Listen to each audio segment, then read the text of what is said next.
Hey folks, this is Purgle1 with LV1 Gaming. Just to get this out of the way early, if you're a fan of tactical shooters whatsoever and only play on console, go buy this game. As someone who has dozens of hours in the PC version and played it in early access, I can truly attest that Void Interactive has done a fantastic job of bringing the 1.0 experience of Ready or Not to consoles. If you're unfamiliar, Ready or Not is a tactical SWAT simulator. Yes, it may look like a typical FPS, and in some ways it is, but trying to play it like one will really get you killed by a knife-wielding crack addict faster than you can realize what's happening. The game, let me be clear, does not reward you for shooting everything on sight. In fact, it actively punishes you for using excessive force or firing your weapon when it's a situation not called for. Whether it's through a reduced mission grade, increased difficulty, or even your AI teammates losing morale and quitting, Ready or Not really expects you to approach each situation carefully and respect the gameplay mechanics that it puts in front of you. And coming from the PC version, I was morbidly curious how Void was going to translate the staggering amount of inputs to a controller. And Void has done an incredible job here. And I'd even argue the controller inputs here are a flawless translation of the controls from PC. So in Ready or Not, obtaining an S or an A ranking on a level involves diffusing situations, arresting suspects, and using lethal force only when necessary. Ready or Not is not a glorification of violence, nor a glorification of the police. Nor does it want to desensitize the player to the themes that it deals with. Ready or Not is the most unique tactical shooter on the market, especially on consoles, and demands the player to learn its unique systems and mechanics. It offers also a staggering amount of replayability. While there are set missions, enemy placement is always randomized, so much so that I was never able to memorize where an enemy was going to be compared to my previous attempt at a level, and this goes a really long way in making every time you play it feel like, Left 4 Dead, where every time you do run, it's completely different, and that really helps the replayability here.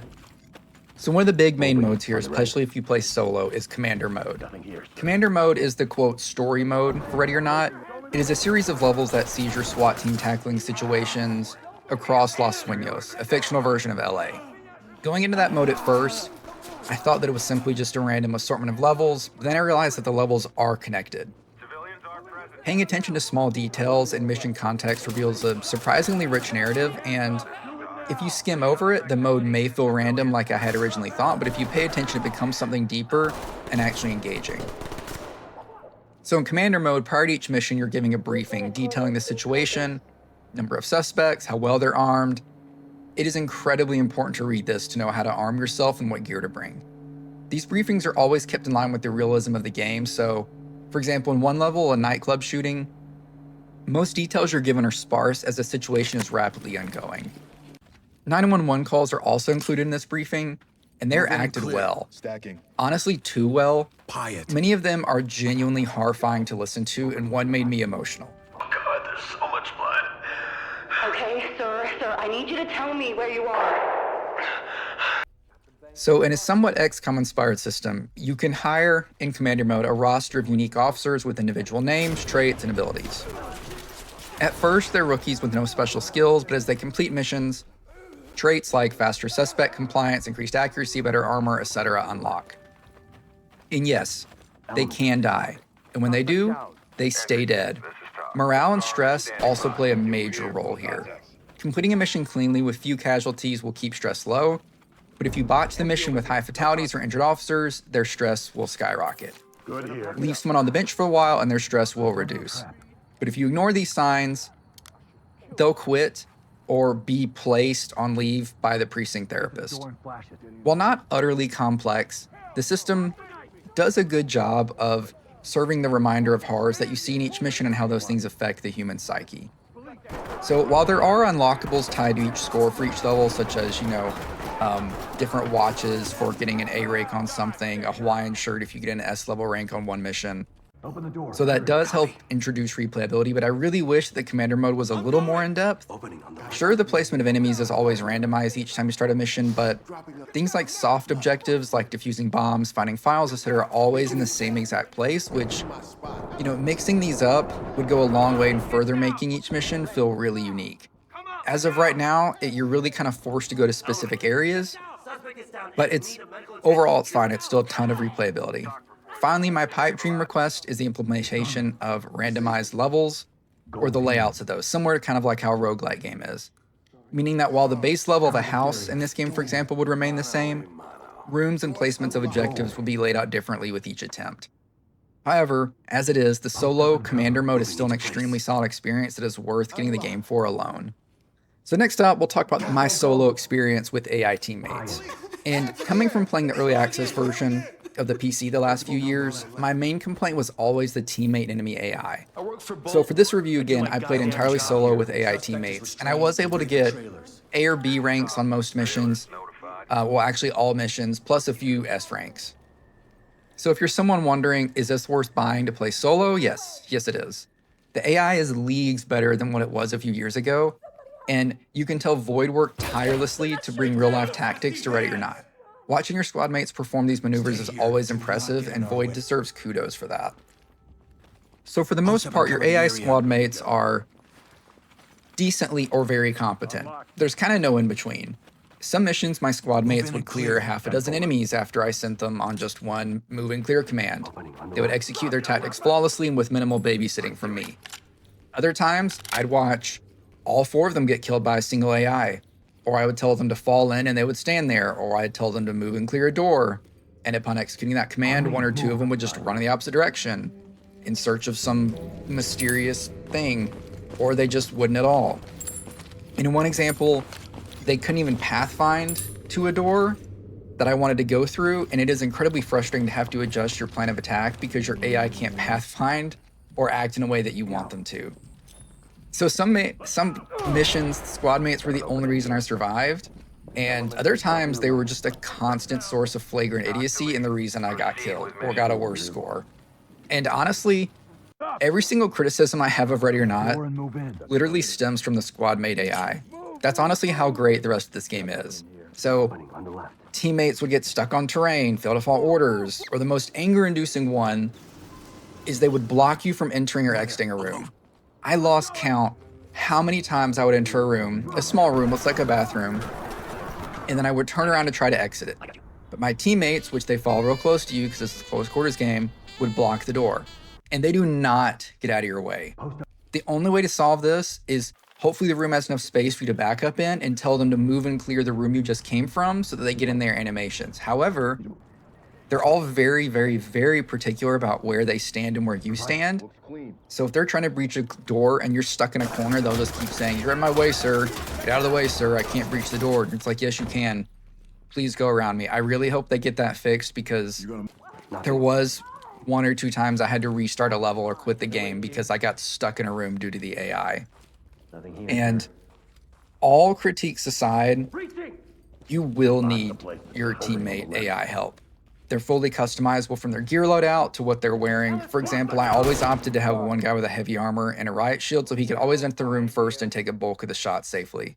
In general, the AI are able to perform the same actions the player has, such as subduing suspects, checking on a door for targets, peeking a door, blocking a door, etc. And again, when they do it, they do amazingly well. And it's a lot of fun to watch them do, but other times it feels like you're babysitting. Right now, I would say probably 2 out of every 10 times that I would ask them to do something would be the times they were idiots. And along with that, enemy AI used to be in a really, really, really bad place during like early access. They had crazy laser focus accuracy and sometimes would just flagrantly wallbang you. Thankfully, those issues are 90 to 95% gone.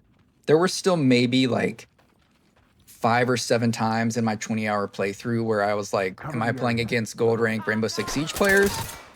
Because of how pixel peeking they are or how fast they would turn and see you, but thankfully these moments were very few. Ready or Not does not skimp out on when offering options to the players. There's a plethora of options for the player to determine or define how they want to carry out a mission. Pistols, shotguns, SMGs, rifles, assault rifles, PDWs, battle rifles, beanbag shotguns, pepper ball launchers, tasers, pepper spray, gas grenades, and so much more. Each mission introduces different tactical scenarios from suburban houses, a nightclub, to a hospital. Most of these missions bring with them different ranges you'll be dealing with suspects at or introduce unique situations. While the player obviously can bring a long assault rifle to a suburban house, I definitely would not recommend that. This is due to the fact that Ready or Not presents firearms in a way that we're not used to seeing them in games, so did you bring a large caliber gun? I hope you're a good shot, because if not, your bullets are going to tear through the walls and furniture and possibly hit a random civilian in the other room.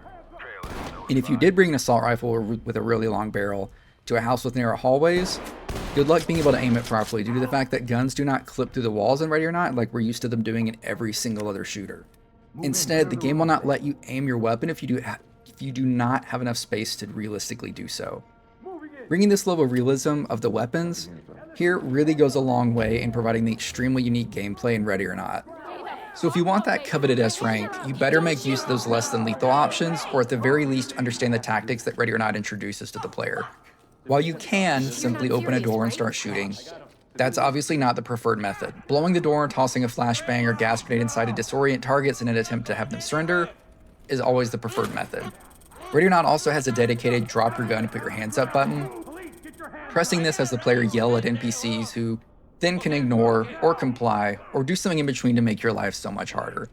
An armed NPC may stand there staring at you while you yell at him, waiting for them to drop their weapon. Do you fire? Do you wait to see what they do? If you do fire, do you shoot them in the leg or something to get them to further attempt to get them to surrender? But if you shoot at them, is that going to cause them to fire back at you? Even if they toss their weapon aside, they still might fake you out, drawing their sidearm from behind their back to take a shot at you while you're distracted. In some missions, bad guys will even disguise themselves as civilians, so a woman reaching for something in her pocket could be them reaching for a phone or a gun. Ready or Not gives you genuinely mere seconds to assess the situation and decide a course of action. Genuinely never a dull moment here. And some missions also might only have 3 or 4 suspects, but make no mistake, those 4 suspects are just as dangerous as 2,000 enemies as a regular action first-person shooter. The quiet, tense moments before a firefight, in between and after, are just as anxiety-inducing as when the bullets start firing, because enemies can be hiding literally everywhere. Always check those corners, folks. Keeping in line with the tactical, realistic gameplay, Ready or Not deals with some quite heavy themes. From child exploitation, human trafficking, mass shootings, and a school shooter level. Ready or Not does not pull any punches. However, the developers here, in my opinion, have done a good job of making sure the game never glorifies violence. In fact, I was deeply unsettled during quite a few of these levels. And many of these levels serve as a solemn critique of the real world or reminders of constant injustices. My only thought or musing here is that I do wish there was an option to skip the school shooter level when going through commander mode, because in commander mode you have to beat each level to get to the next one. Kind of like how COD offered the player the option to skip the no Russian level, I wish you could have that option here. Mainly because as someone who has friends that have gone through school shootings or been affected by them, I would never be able to recommend this game to them when they would be fine with everything else in the game. However, I do understand how contradictory that is with them being fine with other stuff, but I do think there is a line to draw somewhere about giving somebody the option to skip something that has actually happened to them. But I do understand Ready or Not wants to make you uncomfortable and make you question just how much you've become desensitized to violence, or it stands as a critique for how the general public accepts mass or school shootings just as a part of everyday life now.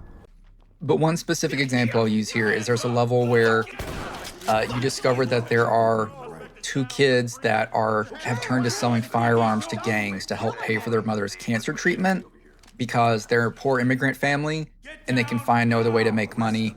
And they live in America where obviously if you're not healthy, you're just going to die as it's too expensive. And that level just really makes you think about, when going through it, do I want to use force against these people? Like, this isn't a horrible situation. Would I do anything differently if I was in their situation? Some of these levels just really make you think, and I think the game is better for that. So let's talk about graphics, sound, and bugs next. So the graphics in Ready or Not are mostly superb. Just don't look at the police NPCs in the police station. Those folks are a little odd looking. However, the rest of the game looks great. Nighttime raids, missions set during extreme weather, and typical suburban houses all look fantastic. The lighting especially is on point. During the night missions and other times and any time, the lighting can be on display. But this was all on performance mode. I absolutely do not recommend putting the game on fidelity mode. When I tried, the game constantly ran under 30 FPS, it seems, the entire time. And in my experience, it was never stable. Just stay away from fidelity mode. The game cannot handle it. But sound here is another amazing standout feature. Ready or Not might have some of the most realistic sound design in a shooter I've ever played. We'll use lethal force.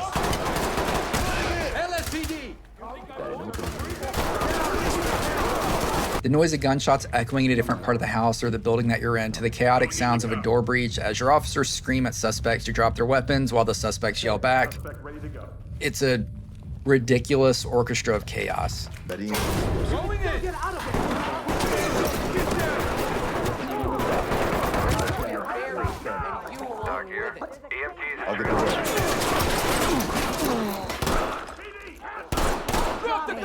I am... Hands up! Do it now! Police, hands up! I'm staying where I am.